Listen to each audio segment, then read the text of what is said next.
Taking a trip to the island of Oahu is a bucket list item for so many travelers around the world, and for good reason.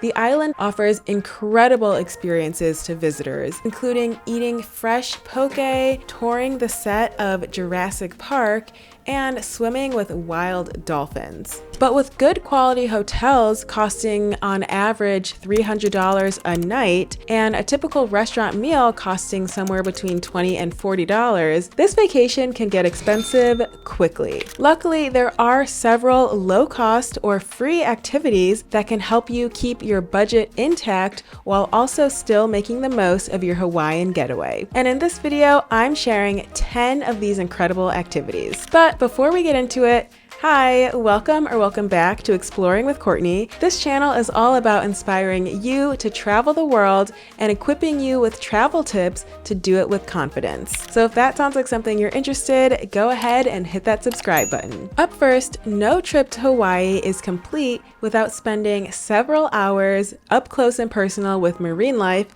in the ocean. There are several ways to do this, including scuba diving or deep sea swimming with dolphins, but by far the cheapest way is to snorkel. If you don't already own your own snorkel mask, consider buying one online before your trip, or you can just rent one while you're on the island, but keep in mind that buying may ultimately be cheaper than renting depending on how often you plan to snorkel. Now, I went to Oahu on a budget, so I researched all the free snorkeling areas on the island, and I checked out several, including Waikiki Beach, Turtle Bay, and Sharks Cove. And of these three spots, Sharks Cove is honestly the only one that I would recommend. I saw a ton of little fish as well as some huge trumpet fish for the first time ever. And this cove is very rocky, so if you do have water shoes, I definitely recommend putting those on. If after doing all the free snorkeling, you're still hungry for more, consider buying a ticket for Hanauma Bay State Park. This is probably the most recommended snorkeling spot on the entire island, though a ticket costs $25,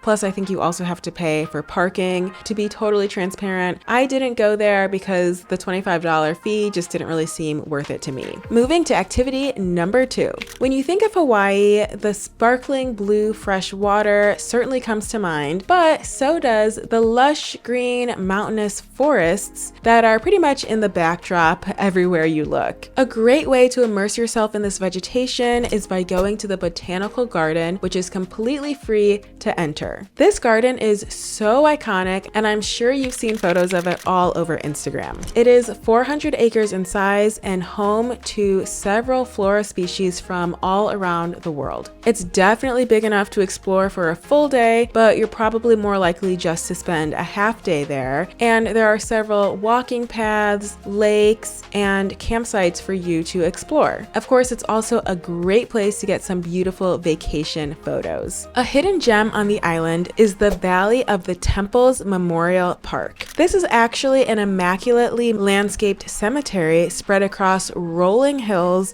with a backdrop of the mountains. Just driving through this park is so serene and beautiful, and entry is entirely free. But tucked in the back of the park is the striking red Byodo-in Temple. This is a Buddhist temple built as a replica of another temple in Japan. If you'd like to enter the temple grounds, I believe it costs about $7 per adult, or you can do what I did, which is simply admire it from the outside and really soak in all the peaceful vibes of the park. By the way, if you're enjoying this video or if you've discovered something new, go ahead and hit that thumbs up button. One aspect of Oahu that makes it such a unique destination in the United States is the very prominent influence of Asian culture. Today, around 60% of Hawaiian residents are Asian, which is the highest percentage of any other state in America. One part of the Asian culture that you can easily find in Oahu is the convenience stores. In big Asian cities like Tokyo, convenience stores like 7-Eleven offer way more than they do in the United States. Believe it or not, they are very popular spots to grab all kinds of food from hot meals to freshly made fruit smoothies. And in Oahu, the 7-Elevens are very similar to this, though certainly to a lesser degree. Still, you can find cold meals, hot meals, sushi, and so much more amazing food at actually really affordable prices. So eating a few meals from 7-Eleven or the other really prominent convenience store, the ABC store, is a must-try experience and a really great way to save a couple dollars on food that you would have normally bought at a restaurant. I went into the ABC store almost every day to get half of an egg salad sandwich and half of a tuna salad sandwich for breakfast, and honestly, they were so delicious and kept me full for hours. So I highly recommend going in there and seeing what you can find. Number 5, on the topic of food, there are some restaurants where you will see a line of people wrapped around the block trying to get in. One of these places is Marugame, which is an udon noodle spot with a 4.5 star rating on Google Maps from nearly 12,000 reviews. You might be wondering why it's so popular. Well, the noodles are made fresh daily, and you can pick and choose different tempura vegetables and proteins to add on to your meal. Not only is the food really delicious, but it's on this list specifically because it is so affordable. I do think it's worth going to at least once during your stay. So one of the best activities on Oahu, in my opinion, is hiking. There are several hikes that you can choose from, and the vast majority are completely free. I'm gonna go over 3 of the most popular hikes that I also did myself. Starting off with Diamond Head. Now, Diamond Head is probably the most popular trail on the entire island, and you do have to not only make a reservation for the time that you want to go, but also pay an entry fee of $5. At the top of the hike is a really beautiful view of the ocean and Honolulu, but even though everyone raves about this hike,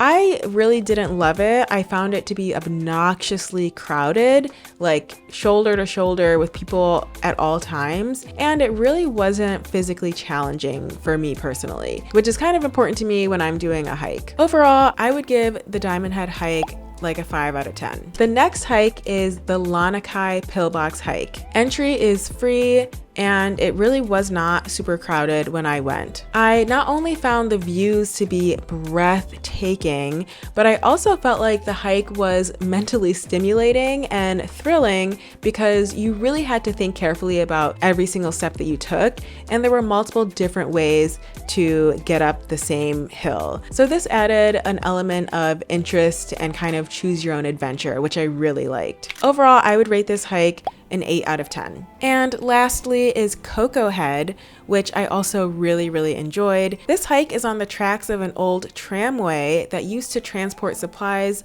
up and down the hill during World War II. It's a straight shot up 1,048 steps, so it just feels like a giant stairmaster, which made getting to the top actually feel like a real accomplishment. Again, it is totally free to do this hike, and I didn't find it very crowded when I went. Overall, I would rate this hike an 8 out of 10. Let me know in the comments if you also need to sweat during a hike, or if you don't really care as long as the views are good. If hiking's not your speed, don't worry, you can still get a really nice bird's eye view of Honolulu for free by heading to Tantalus Lookout. This is a lookout point that is in a state park. You simply drive up there with your car and then walk out into the little oversight area, and you can see the entire city, and it is really beautiful. Another must-do activity, whether you're on a budget or not, is to catch a sunset at Waikiki Beach. There's a ton of space on both the sand and the turf area, but it will get crowded, fair warning, so make sure you get there with plenty of time. I recommend bringing a picnic blanket if you have one, or anything where you can just kind of stretch out and claim your space. Maybe even stop by an ABC store or 7-Eleven on the way to pick up a cheap meal and just have a nice picnic right on the beach. This is a really great spot to people watch surfers, and definitely getting some beautiful photos during golden hour. As you'll quickly observe as soon as you arrive in Waikiki, this is a luxury shopper's heaven. Gucci, Louis Vuitton, YSL, Chanel, I mean, all the major luxury brands pretty much have a storefront right on the main drag.